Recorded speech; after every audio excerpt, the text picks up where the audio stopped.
मित्रों नमस्कार।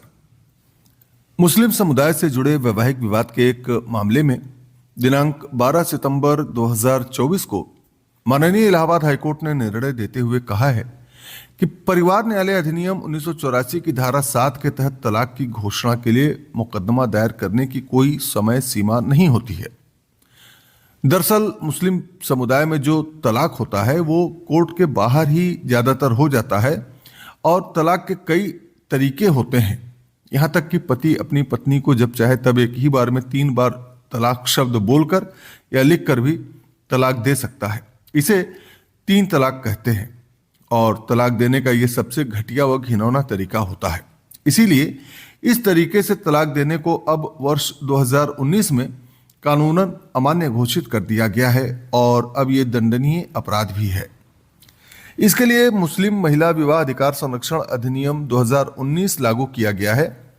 यानी यदि कोई पति अपनी पत्नी को इस तरीके से तलाक देता है तो उस तलाक का कोई प्रभाव नहीं होगा और पत्नी यदि चाहे तो ऐसे पति के खिलाफ थाने में FIR दर्ज करवा सकती है और ऐसे पति को 3 साल तक की जेल व जुर्माने की सजा भी हो सकती है। तो कोर्ट के बाहर दिए गए तलाक में समस्या तब होती है जब कहीं कोई सरकारी संस्था या बैंक या पासपोर्ट वीजा के लिए आवेदन करते समय ऐसे डिवोर्स को साबित करने के लिए कोर्ट की डिक्री मांगी जाती है। तो वहां दिक्कत होती है क्योंकि वहां कोर्ट के बाहर वाले तलाक को मान्यता नहीं दी जाती है। ऐसे ही एक मामले में पति पत्नी ने झांसी जिले के फैमिली कोर्ट में मुकदमा किया कि उनके बीच हुए तलाक की घोषणा कर डिवोर्स की डिक्री दी जाए। तो फैमिली कोर्ट ने उनके इस मुकदमे को 2 आधार पर खारिज कर दिया। पहला आधार यह था कि जिस तलाकनामा तहरीर के सबूत पर यह मुकदमा हुआ था उसका ओरिजिनल डॉक्यूमेंट नहीं पेश किया गया था और दूसरा आधार यह था कि तलाकनामा तहरीर के आधार पर हुए तलाक के बाद बहुत विलंब से 20 साल बाद ये पति पत्नी कोर्ट में आए थे। इसलिए जब झांसी के फैमिली कोर्ट से मुकदमा खारिज हो गया तो इस मुकदमे की अपील माननीय इलाहाबाद हाईकोर्ट में की गई और माननीय इलाहाबाद हाईकोर्ट ने अपने निर्णय में यह माना कि परिवार न्यायालय अधिनियम की धारा 7 में फैमिली कोर्ट के जुरिस्डिक्शन के बारे में बताया गया है और इसके स्पष्टीकरण B में प्रावधान है कि विवाह की वैधता या किसी व्यक्ति की वैवाहिक स्थिति के बारे में घोषणा के लिए मुकदमा या कार्यवाही परिवार न्यायालय के समक्ष दायर की जा सकती है और परिवार न्यायालय को किसी भी न्यायेतर तलाक का यानी कोर्ट के बाहर किए गए तलाक का समर्थन करने का अधिकार है। इस प्रकार परिवार न्यायालय को मुबारत का समर्थन करने का भी अधिकार है जो मुस्लिम पर्सनल लॉ के तहत आपसी सहमति से तलाक होता है। मुबारत के मामले में परिवार न्यायालय तलाक की घोषणा करने के लिए सक्षम है बशर्ते कि यह साबित हो जाए कि दोनों पति पत्नी आपसी सहमति से अपने वैवाहिक संबंध को समाप्त करने के लिए सहमत हैं और वयस्क हैं और अपनी मर्जी से तलाक ले रहे हैं बिना किसी जोर जबरदस्ती के, बिना किसी दबाव के। दरअसल मुस्लिम पर्सनल लॉ के तहत मुबारत को अदालत के बाहर लिए गए तलाक के रूप में मान्यता दी गई है जहां 2 वयस्क पति पत्नी आपसी सहमति से अपने वैवाहिक संबंधों को समाप्त करने का फैसला करते हैं। वहां पति या पत्नी कोई भी तलाक की पहल कर सकता है और किसी शर्त के साथ या बिना शर्त के भी तलाक के लिए सहमति दे सकते हैं। लेकिन यदि उनके बीच ऐसी कोई शर्त तय होती है तो उस शर्त से पति या पत्नी के किसी भी अधिकारों को प्रभावित नहीं होना चाहिए। कोई उनके अधिकारों पर कोई प्रतिकूल असर, बुरा असर नहीं पड़ना चाहिए। यानी जो शर्तें उनके बीच में तय होती हैं वो उचित होनी चाहिए। शायरा बानो बनाम यूनियन ऑफ इंडिया के मामले में माननीय सर्वोच्च न्यायालय ने तलाक चाहने वाली मुस्लिम महिलाओं के अधिकारों के बारे में विस्तार से बताया है।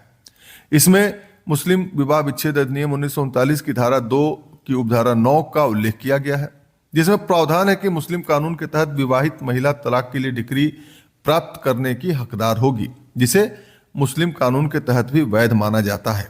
मुबारत का समर्थन करने में परिवार न्यायालय की क्षमता को बरकरार रखते हुए माननीय इलाहाबाद हाईकोर्ट ने कहा कि यदि परिवार न्यायालय प्रथम दृष्टया संतुष्ट है कि पति पत्नी ने अपनी मर्जी से तलाक के लिए समझौता किया है तो परिवार न्यायालय को तलाक की डिक्री देनी चाहिए।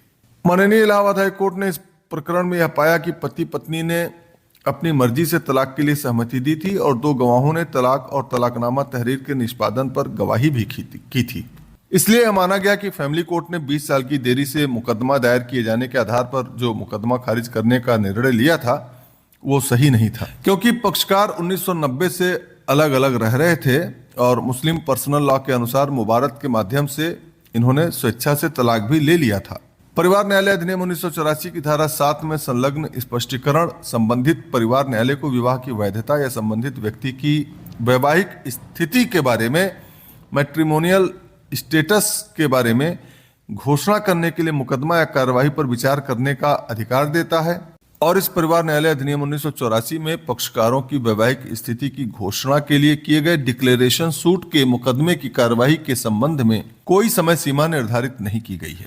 न्यायालय ने आगे कहा कि परिसीमा अधिनियम की धारा 29 की उपधारा 3 विवाह और तलाक कानूनों से संबंधित मुकदमों पर इसकी प्रयोज्यता को बाहर करती है।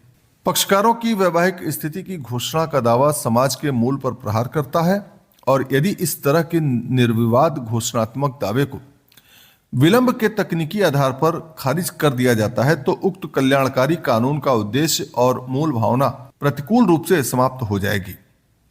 हालांकि माननीय हाईकोर्ट ने पाया था कि पक्षकारों द्वारा दायर घोषणा के मुकदमे ने उचित समय की सीमाओं का उल्लंघन तो जरूर किया था, लेकिन न्यायालय ने देखा कि कार्रवाई का एक उचित कारण था, क्योंकि पक्षों ने मुबारत द्वारा पारस्परिक रूप से अपनी शादी को समाप्त कर दिया था और इस पर दोनों पति पत्नी को कोई एतराज नहीं था। इसलिए माननीय इलाहाबाद हाईकोर्ट ने परिवार न्यायालय झांसी के आदेश को रद्द कर दिया। मित्रों, इस केस का टाइटल व अन्य विवरण आप नीचे डिस्क्रिप्शन में देख सकते हैं। तो ये थी मुस्लिम तलाक से संबंधित माननीय हाईकोर्ट के निर्णय की जानकारी। ऐसी ही कानून की महत्वपूर्ण जानकारी पाने के लिए इस चैनल को आज ही आप सब्सक्राइब कर लें। तो पुनः आपसे अगले वीडियो में मुलाकात होगी, तब तक के लिए अनुमति दें। नमस्कार।